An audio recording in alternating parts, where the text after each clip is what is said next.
Am I the a-hole for refusing to help out with child's funeral expenses? My ex-wife lost her son recently, who was 13. I'm not sure of the full details, but only that she's struggling with paying for the funeral. He's not my biological son, but for the first 5 months of his life, I thought he was. My wife had been awfully secretive, and I started to have my doubts when I learned she was having an affair. Apparently, the affair partner I caught her with was not even the father. We had a paternity test done to prove that, and neither was I. Tried to see if at least being in the boy's life would be a possibility, but ultimately it was too painful and I couldn't cope with the rage and hatred. We divorced. The only thing that kept me attached to either of them was the child support payments because she conveniently never looked for his biological father. My ex called my office recently wanting to talk and brought this whole thing up. I wanted to say so many things to her, but managed to at least tell her my condolences for her loss. But there's no way I'm going to help pay for all that even if she's struggling financially. She could set up a GoFundMe or do some fundraiser to make money, but do not ask me to pay more than what I've already had to. The conversation was going nowhere since she wouldn't stop begging me to change my mind. I hung up. Next in line to call was my mom. She's the only one in the family who stayed in her son's life, and I was fine with that as long as she didn't bother me with it. My mom's helping to pay for some of the expenses too, but she's asking me to please have a heart because he was my child at some period. And even if my ex doesn't deserve it, find it in me to do it anyways. I repeated what I told my ex, then reminded her that I'm currently expecting a child with my fiancé, and not going to waste thousands of dollars on a kid that wasn't mine in the end, when that's up to my ex to figure out. She's mad at me now, of course. So is my ex, who decided to blast the situation online. She made a post asking for donations since I'm refusing to help contribute, and specifically mentioned me so others are aware. My family is divided in this. Majority believe I'm in the right, but the ones against it are being more vocal about it, and feel I am in a way being an A because she's a mother who just lost her son. Having a hard time seeing it that way, so that's why I'd like to ask here. Am I the a-hole? Edit. Wanted to add since some are asking. Yes, the child support was for him. That was the decision the court made in the end since I had been playing an active role in his life as a dad for months, and since I'm listed on the birth certificate as his father. Paternity test says otherwise, but in the end it didn't matter. Just wanted to clarify. Now for the top comments. Not the a-hole. Sure, she has lost her son, and that's a horrible situation to be in. However, you are not responsible for the place she found herself in. From your story, it seems like you paid 13 years of child support for a kid who was not yours. That's already a lot. Not the a-hole. If she's blasting you online, you would be justified in making your own post detailing how she betrayed and deceived you, and how this wasn't your child. I've thought about that, but I'm not sure if I want to get further involved in this situation than I already am. Everyone knows she cheated. They all know her son wasn't mine, and that I wasn't involved since. OP, follow your instincts and don't make a post. There's no situation where you put a grieving mother on blast and look like the good guy. Not the a-hole. You spent 13 years paying child support for a child that wasn't yours. I think you've paid your share. Anyone who thinks you should pay has the ability to open their wallet and make a contribution themselves. This right here. OP has no more responsibility or investment in this situation than literally anyone else on this planet. Anyone saying OP should pay needs to open their wallets and contribute first. Charity starts at home. Nobody will though. Funny how quick people are to try and spend somebody else's money for them. Not the a-hole. Did I read this correctly? You were paying child support even though a paternity test showed you were not the father. My heart goes out to anyone who has lost a child. But you have no legal or moral obligation to help pay for anything. And for her to put you on blast for it is not right. She's grieving, so please don't let it get to you. I would not engage her or anyone in any further conversations about this other than to state you are not the child's father and have no obligation to the situation. And if they feel so strongly about it, they can help her pay for it. Next story. Am I the a-hole for calling my mother out on social media for the real reason she didn't go to my sister's funeral? So last year, my 30 female sister 40 passed away suddenly, and because of the pandemic, we were limited to the number of people we could invite to the funeral. And as my sister's next of kin, the decision fell to me to choose who would come. We both went no contact with our mother when we moved out because of how she mistreated us, but I kept her on Facebook in case of family emergencies. So I informed her of my sister's death and that she wasn't invited to the funeral. It was a unanimous decision with the rest of the family that she wasn't to come, not just me. Now fast forward to yesterday, and I was scrolling through Facebook. It was the anniversary yesterday, and on my mother's wall was a post about how it was a shame she couldn't go to my sister's funeral. But because she was high risk, she decided not to go and allow someone else to go instead. I saw red and replied to the post about how she was lying and that she wasn't invited because of what she did to us, and that my sister wouldn't have wanted her there anyway, and not because she was high risk as she said. Her husband messaged me this morning saying I was a nahal, and now my mother is getting ostracized and her friends are ignoring her, and that I could have asked to take the post down in the PMs instead of being public. So Reddit, am I the a-hole? Not the a-hole. She made the thing public. Your response was in the same forum. Virtue signaling for sympathy to play the victim when she was in fact the abuser is just a continuation of the same behavior. That's the risk you take for internet karma when you make fake sympathy posts. Someone will call you out on it. Oh no. Your mother posted, expecting sympathy likes, playing the selfless grieving parent, and you shot her down in flames? Bravo.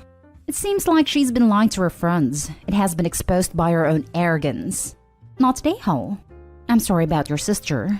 I hope you're doing okay.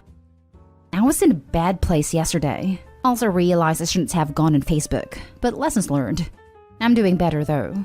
I've calmed down now and feeling better. You returned pain to sender. Well done. Let her keep it, and you can breathe again. My condolences. Not the a-hole, just not the a-hole. She mistreated you guys, then lied on Facebook about not being able to come because she's high risk. Not the a-hole. She knows you are friends on Facebook, so you have a chance to see her lies. She wants to lie and play stupid games. She gets to win the stupid prizes. Now for the next story. Am I the a-hole for snapping back at my stepsister when she asked if I was going to name my daughter after her grandma? I, 26 female, am not close to my step-family. I have a good relationship with my mom, but that's about it. I have 3 step-siblings. Kate, 26 female, Peter, 24 male, and Laura, 18 female. The reason I say I'm not close to them is I'm not close to any of them and never was. Their grandma / my stepfather's mother died a couple of years ago, and they were all very close to her, and Kate was especially so. I'm 6 months pregnant with a girl, announced on Facebook for all those not close to us a week ago. Said we had a name and would not be revealing in the comments in response to someone. 2 days after the post, Kate and I are at my mom at her dad's house, where she comes up to me all annoyed and says, "I'm not naming my kid after her grandmother, am I?" This came out of nowhere. Not one word spoken in 20 minutes beforehand, and then she throws that at me like I gave any indication that I was naming her after the woman. I snapped back, why would I name my child after her stepsister's grandmother? That she had no reason to think I would ever do that. Curious saying, good. It's not your name to use. And then my stepfather getting pissed that I would talk to his daughter like that, but mostly say what I did about his mom. He seems to believe I should want to use his mom's name for my kid. My mom told them there was no need to fight about this, and she and I weren't close, so it makes sense I wouldn't think of using the name. He still thinks I'm a prick though. My stepfather asked me to apologize for disrespecting his family, but especially his daughter and mother. And Kate is now posting on social media that I rudely rejected their family. Coming from the girl who has nothing to do with Laura because they're not full sisters. But that's beside the point. I just find it hypocritical. Am I the a-hole for how I responded? Now for the comments. The reason I say I'm not close to them is I am not close to any of them. Thank you for clearing that up. Not the a-hole. That's my favorite part. Not the a-hole, Opie. You matched her tone and they got mad. Stepsister and prompted. You better not be using my grandma's name. You have no right. Opie. Lol, why the hell would I use your grandma's name? Stepdad. The disrespect. How can you not want to use the name we don't want you to use? Not the a-hole. They seem mad they can't deny you something. Like they wanted to be able to tell you no. Lol, right? There was no winning here. Either she starts World War III by considering the name, or she deeply wounds the entire Stepp family by not considering it. No wonder they are not close, because they are not close. They are difficult because they are difficult. Good grief. Huge not a-hole. I'm not sure when your mother remarried, but it seems like Kate's father never even made an attempt to try and connect with you. He should get over himself and his high-mindedness. You don't have to apologize for answering Kate's question, and if he should be mad at anyone, it should be at her for asking. Since I was 9, I think. I know that's how long we've been in each other's lives, but honestly, we were never exactly family. Wow, that's earlier than I thought. From what I read, I would have assumed it was an extremely late marriage after you'd been grown up. He's hugely the a-hole and doesn't see you as family, just as an old roommate or something.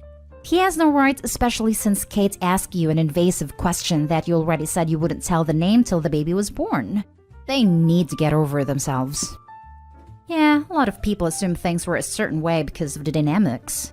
They assume my mom married her husband when we were all older because of the lack of family, anything between us. They assume Kate and Peter were raised in a different household to Laura because you would never realize they're siblings.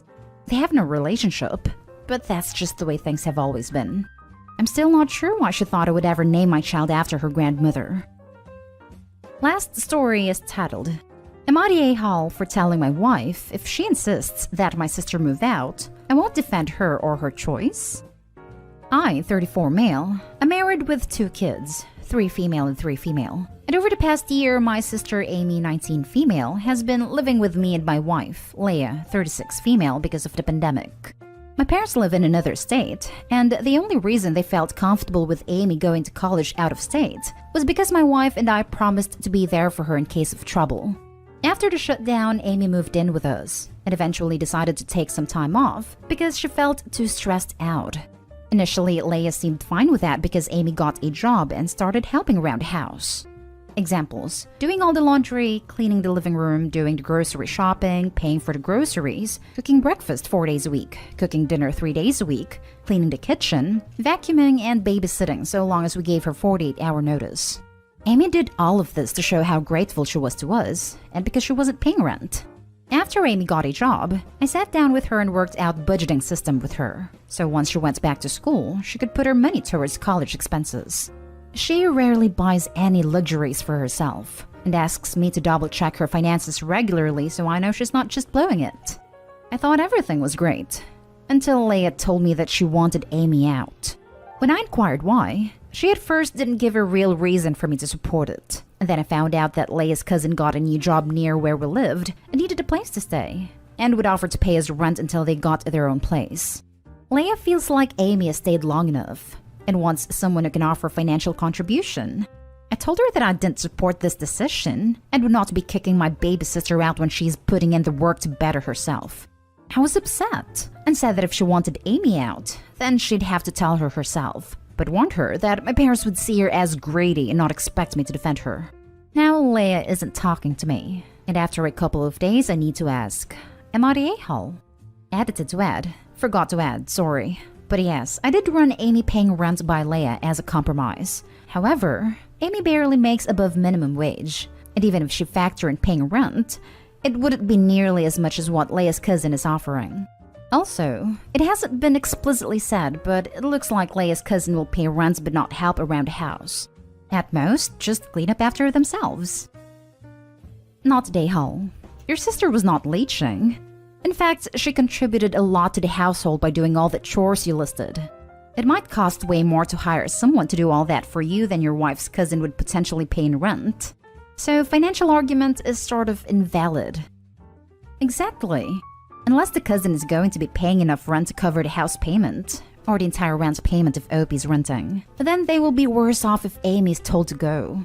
All the stuff she's doing is allowing Leia to get a nice break from all that stuff. I would let Amy live with me rent-free too, if she was doing all that and I don't even have small kids for babysitting duty. Not the a-hole. Also make sure she knows that if she kicks out your sister, that you won't allow her cousin to move in. If she tries to argue that this is her house too, then respond exactly. It's our house.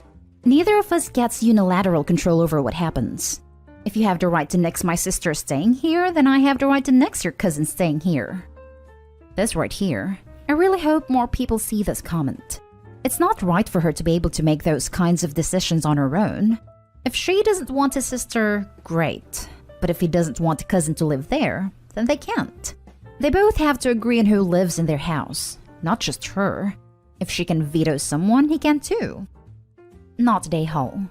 Your wife is committing familial harakiri. Absolutely not. She will alienate your whole family forever over a few bucks. Just no. Not Daehul. You're not even straight up telling her no. You're saying that if she makes this decision, she has to face the consequences. What did she think would happen otherwise? That you'd somehow talk your family down and convince them that she made the right choice?